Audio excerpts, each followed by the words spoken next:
আজকে আমরা রানীরবাজার পুরসভার 1 নম্বর ওয়ার্ডে আমরা এসেছি। এখানে একটি ডিপ টিউবওয়েলের খনন কার্য চলছে।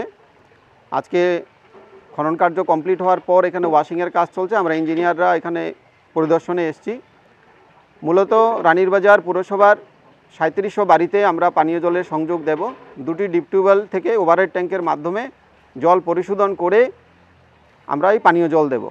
আমাদের এই পানীয় জলের প্রকল্প এশিয়ান ডেভেলপমেন্ট ব্যাংক তথা এডিবির আর্থিক সহায়তায় তৈরি হচ্ছে।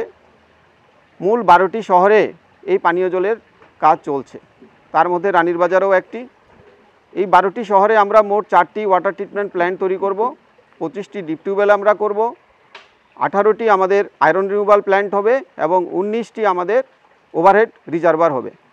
আমরা রেসিডিউ হেড 7 মিটার মেনটেন করে প্রতিটা পুরো এলাকাকে 3-4টে এরকম ডিএমএতে ভাগ করে ওয়াটার ডিস্ট্রিবিউশন মেজার করে আমরা এই পানীয় জলের প্রকল্প তৈরি করেছি এবং আমাদের নন রেভিনিউ ওয়াটার লসেস যাতে 15% বা তার কম থাকে আমরা সেই লক্ষ্যে কাজ করছি।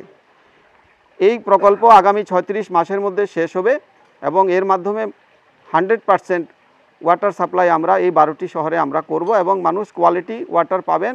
মানুষের যে অভিযোগগুলি নর্মালি থাকে যে জলে আয়রনের পরিমাণ বেশি বা অনেকে প্রেশার কম থাকে, অনেকের বাড়িতে জল কম স্পিডে পৌঁছায় বা পৌঁছায় না, এই জিনিসগুলি কিন্তু আমরা এই প্রকল্পে অ্যাড্রেস করেছি।